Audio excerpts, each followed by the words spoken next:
A very good morning to all of you. I'm once again back. I'm Prince from Let's Learn and Speak English. Today I am going to teach you something very interesting which is about killer words. जी हाँ, मैं आज आपके सामने फिर कुछ नई classes लेके आया हूँ जिनसे आप बहुत नॉलेजेबल होने वाले हैं and it is based on words. Okay? So this is very important for you. इससे लास्ट क्लास में हम लोगों ने कुछ लॉजी वाले वर्ड्स किए थे with Latin and Greek roots. मैंने आपको याद दिलाया था कि लैटिन और ग्रीक रूट्स अगर आपके दिमाग में रहते हैं तो ऑटोमेटिकली आप इनको समझ सकेंगे और आपका काम आसान हो जाएगा। ठीक उसी तरह से मैं कुछ रूट्स लेके आ रहा हूं और रूट्स के साथ आपको हम लोग बताएंगे किलर वर्ड्स के बारे में और उनकी एंडिंग सिड से होती है। सो स्टार्ट करेंगे। Let's have a snapshot first.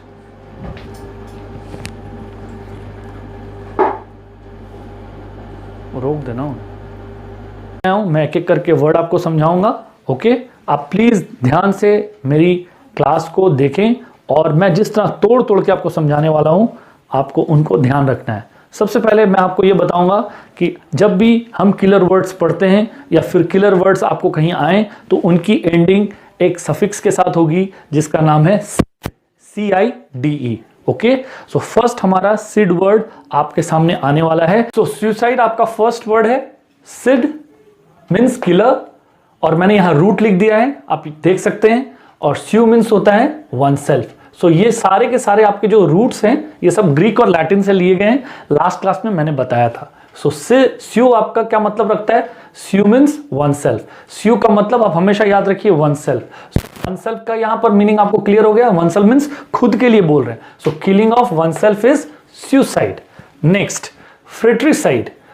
Sid plus frater और फ्रेट्रिस। ये फ्रेटर और फ्रेट्रिस हम लोग को याद रखना है जिसका मतलब होता है ब्रदर, जो इंग्लिश मीनिंग है। So killing of brother in the sense killing of one's brother. मैंने यहां पर वंस नहीं बोला है, हम लोग यहां पर सारे की खुद के बात कर रहे हैं और आप अपने आप समझेंगे। जब भी रिलेशन का बात आएगा तो आप याद रखिए ब्रदर सिस्टर अपने ही होंगे जिनको हम लोग किल करेंगे। So killing of brother is called fratricide. Next है होमिसाइड। सो होमिसाइड एक बहुत कॉमन वर्ड है और हम लोग होमो को पर्सन से याद रखते हैं। ओके, और सिड आप किलर समझ रहे हैं। So killing of human being को हम, तो ये हो गया आपका थर्ड वर्ड। नेक्स्ट हमारा सोरोरिसाइड और सोरोरिसिड। देखिए सोरोरिसिड, इसका उच्चारण आप पकड़िए, इट्स सोरोरिसिड। सो सोरोरी कम्स फ्रॉम, पहले तो सिड का मतलब किलर प्लस सोरो, और सोरो का मतलब क्या होगा? सिस्टर। जब भी हम सोरो वर्ड कहीं देखेंगे हम समझ जाएंगे उसको हम किससे इंडिकेट करेंगे? सिस्टर से इंडिकेट करेंगे। ठीक है, तो किलिंग ऑफ वन सिस्टर को हम क्या कहेंगे? सोरोरिसिड कहेंगे। आगे बढ़ते हैं। सो रिजिसिड, रिजी वर्ड आपको दिख रहा है। रिजिज मीन्स होता है किंग। ओके, और प्लस सिड। सो रिजिज एक आपका रूट है जिसको आपको याद रखना है, जिसका मतलब क्या होता है? King. Okay, so killing of king is called regicide. Very easy. अब आ रहे हैं हम लोग बहुत ही दिलचस्प वर्ड पर जिसका उच्चारण आपको आना चाहिए। एक्सोरिसिड। एक्सोरिसिड। ओके, यू का उच्चारण कम आएगा। ओके, इसमें आपको यू का उच्चारण नहीं करना है, इट्स एक्सोरिसिड। ओके, आगे बढ़ते हैं। यहां पर अक्सर है ये, ठीक है, और इसका मतलब क्या होता है? Wife. So plus cide, killing of wife is called uxoricide. Mariticide. Okay, mariticide. So mariticide comes from maritus. Maritus का मतलब क्या होता है? हस्बैंड, और प्लस सिड, सिड मैं बता चुका हूं that is killing. So killing of husband is called mariticide. Okay, this is mariticide. Next, infanticide और इन्फेंटिसाइड। इसको हम मेरिटिसाइड भी बोल सकते हैं, इन्फेंटिसाइड भी बोल सकते हैं। इन्फेंट्स का मतलब ही होता है बेबी या फिर छोटा बच्चा, right? Plus cide, so killing of a new born child is called infanticide. ये सब पैराग्राफ्स और पैसेजेस में बहुत आते हैं। जिनोसिड। ओके, जिनोसिड क्या है? जिनोस का मतलब होता है रेस, प्रजाति, पूरी जात के लिए हम लोग रेस वर्ड यूज करते हैं। Plus cide, so killing of whole race और नेशन को हम क्या बोलेंगे? जिनोसिड, जो हिटलर ने किया था ज्यूज के साथ, यह है genocide. Cide, okay, so the killing of either or both parents, मम्मी पापा दोनों को किल करने वाले को हम लोग क्या कहेंगे? पेरिसिड कहेंगे। So these where your the killing of either or both parents, मतलब मम्मी पापा को जो मारता है उनको हम क्या बोलेंगे? पेरिसिड बोलेंगे. So these were the words which were considered killer words. So as you know, sounds are very important for speaking correct English.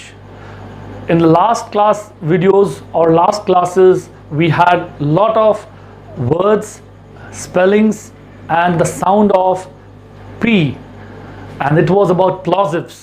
जी हाँ, लास्ट क्लास में हम लोगों ने साउंड्स में P को किया और मैंने P को फ के बारे में भी आपको बताया.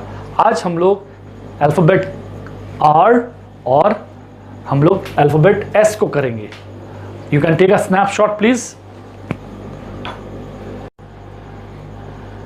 Okay, so we are coming with R sound. R generally has a common sound, but sometimes it is rolling. If the sound of R is at the final position of the word. आज मैं जो आपको बताने जा रहा हूं, अगर आप इसको प्रैक्टिस कर लेते हैं, जो सबसे टफ साउंड है इंग्लिश अल्फ़ाबेट्स में, जो खासकर हमारे इंडियंस को बोलने में काफ़ी दिक्कत होती है, और वो आपके सामने मैं लेके आया हूँ, दैट इज़ आर अल्फ़ाबेट. अक्सर हम लोग आर को र के बारे में या अ और र जो हमारे हिंदी के शब्द हैं उसके रूप में हम लोग यूज़ करते हैं. आज मैं आपको रोलिंग आर के बारे में बताने जा रहा हूँ, जिसका साउंड बहुत ही ऑकवर्ड है और जिसको हम बोलने की प्रैक्टिस मैं आपके सामने करूँगा और मैं एक्सपेक्ट करता हूँ कि आप भी कर रहे होंगे. सो मैं आपके सामने आर साउंड की बात कर रहा हूँ. आर मीन्स आर नहीं, आर मीन्स र. आप मेरे को देख रहे हैं, ये साउंड कैसे निकलेगा? जब आप अपनी टंग को उल्टा करेंगे, मेरा हैंड को आप देख रहे हैं, आप अपनी टंग को हल्का टिल्ट करेंगे, तब हवा जब छोड़ेंगे तो वो निकलेगा र, र, र. ये है थोड़ा सा अनईजी वाला साउंड जिसको आपको करना है, जिससे आपके वर्ड्स निकलेंगे a. It's not air, it's a. Care, rare. तो हम लोग को रोलिंग आर की बहुत प्रैक्टिस करनी है, जो आपकी इंग्लिश को बनाएगा एक नंबर. एक बार दिखा दूं. If the sound of R is at the final position, final position आप देख रहे हैं, ये है हमारी फाइनल पोजीशन. एंड पोजीशन कोई भी आप आर को देख सकते हैं. एंड पोजीशन आर ज़्यादातर आपको एंड में मिलेंगे. ये सब हमारी फाइनल पोजीशंस हैं. और यहाँ पर हम लोग ज़्यादातर देखते हैं साउंड दबता है आर का. Okay, we don't pronounce R as R, we pronounce as र. ये बहुत हार्ड है, आपको 3 से 4 दिन इसको प्रैक्टिस करने में लगेंगे, but it needs your regular practice and your implement. तो आइए हम लोग 2-2 alphabet, that is 2-2 letters, 2-2 words करते हैं with proper pronunciation. It is air, car, fair, stair, poor, pour, failure. ये है हमारे original sound. Okay, this was your air, car, fair, stair, poor, pour, failure, customer, failure, opener, beginner, capture, door, lower. तो अब हम लोग किए क्या?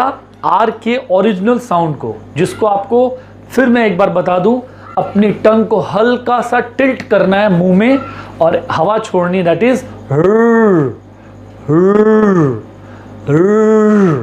आप अपने आप इस चीज को करके ठीक कर सकते हैं. तब आपके मुंह से निकलेगा air, car, fair, stair, poor, pour, failure, customer, failure, opener, beginner, capture, door, lower. ये थी आपकी आर की कंप्लीट क्लास, जो आपको प्रैक्टिस करनी है और अपने अंदर बदलाव लाना है. अब हम लोग आ रहे हैं एस साउंड. सबसे पहले एस साउंड को हम लोग सीखने के लिए हम लोग एक हिसिंग साउंड को पहले क्लियर करेंगे। आज आपकी क्लास जो है वो माउथ प्रैक्टिस पर बहुत डिपेंड करती है, और अगर आप सीरियस हैं तो आप अपने साउंड को बदल सकते हैं। और हमारे कुछ ऐसे अल्फाबेट्स जो आपको बहुत ही तंग करते हैं और जिसके ठीक होने से आपकी पर्सनैलिटी में बहुत चेंज आता है और आप बहुत लोगों को अट्रैक्ट करते हैं, एंड दैट इज एस। अब हम लोग एस की बात कर रहे हैं, तो एस के लिए हम लोग को सबसे पहले कौन सी प्रैक्टिस करनी? हिसिंग साउंड करनी। आपने सांप की आवाज सुनी होगी, वो कौन सा साउंड करता है? हिसिंग साउंड करता है। इसलिए हिसिंग साउंड के लिए हमें एक हिसिंग हैबिट क्रिएट करनी है, which will take 2 to 3 days regular practice, and it will sound as.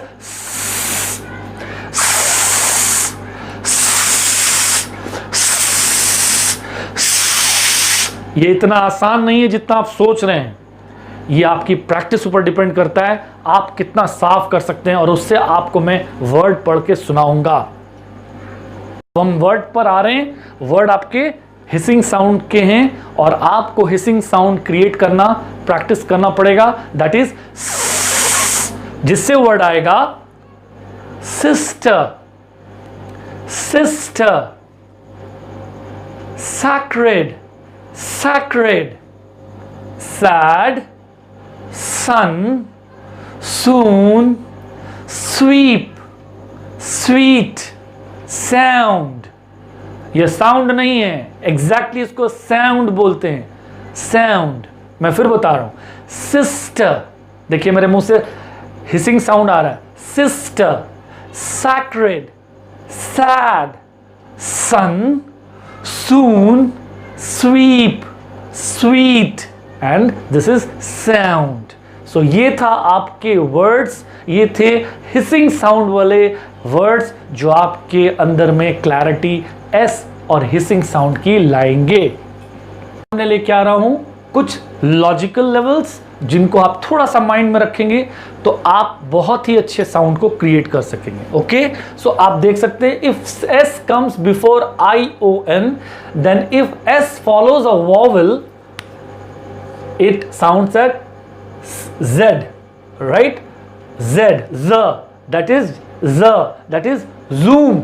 Zoom में हम लोग जेड को कैसे साउंड करते हैं? ठीक उसी तरह, fusion, infusion, confusion, division, revision, ये जेड साउंड है जिसको आपको लाना होगा, जिससे आपका ज साउंड क्रिएट होगा। लेकिन ये कब होगा? आपके सामने लॉजिक लिखा हुआ है, वॉवल के पहले, वॉवल के पहले। और हमें ये याद रखना है किसके पहले? आई ओ एन के। ठीक, आई ओ एन के बगल में आपको अक्सर मिला होगा, ठीक, आई ऑन स्टार्ट होने से एस आ जाता है। तो ये वर्ड्स थे जिनको आपको प्रैक्टिस करना, और दैट इज जूम वाला ज साउंड लाना है। Then it becomes fusion, infusion, confusion, division, revision. Next पर आते हैं, if S follows a consonant it sounds like S H, that is श, श, that is conversion, diversion, aversion. देखिएगा आप, ये श साउंड आपका थोड़ा डिफरेंट है जिसको आपको मुंह में लाना होगा, और ये किस पर आएगा? कॉन्सोनेंट साउंड्स के साथ आएगा, एसएच की आवाज निकालते हुए। ठीक, सो ये थी आपकी आर और एस की क्लास जिसको हम लोग कर चुके हैं, और आपको करनी है माउथ प्रैक्टिस जिससे आपका माइंड हो जाएगा सेट। ओके, अगर आप साउंड ठीक से प्रैक्टिस करते हैं, you will bring a drastic change in your personality. Now it's time for mouth exercise, get ready. Exercise keeps our muscles stronger and it shows your physique that you are from a good background and you are a balanced personality. So in the same manner, English spoken perfectly with proper concept and proper pronunciation shows what type of a person you are. जी हाँ, mouth practice से आप कर सकते हैं अपने बोली को साफ, जिससे आपके अंदर में आएगी एक नई पहचान, और वो मैं आपके सामने रोज हर वीडियो में लेके आ रहा हूं जो आपके सामने यहां पर है। You can see this and have a snapshot once again. Charlie chose a cheesy cheddar Did cheerful Charlie choose a cheesy chowder? If cheerful Charlie chose a cheesy chowder, how cheerful was Charlie after he chose the cheesy chowder? ठीक है, यहां पर cheerful Charlie बोला गया है, ये chose है, ये cheesy है, ये chowder है। chowder एक तरह का सूप होता है जो फिश का बना हुआ रहता है। Did cheerful Charlie choose a cheesy chowder? If cheerful Charlie chose a cheesy chowder, how cheerful was Charlie after he chose the cheesy chowder? So ये था आपका mouth exercise. Hope you like this class, enjoyed, and hope you will practice, implement, and make miracles with what I have given you and implement on you. Stay safe, stay home. All the best.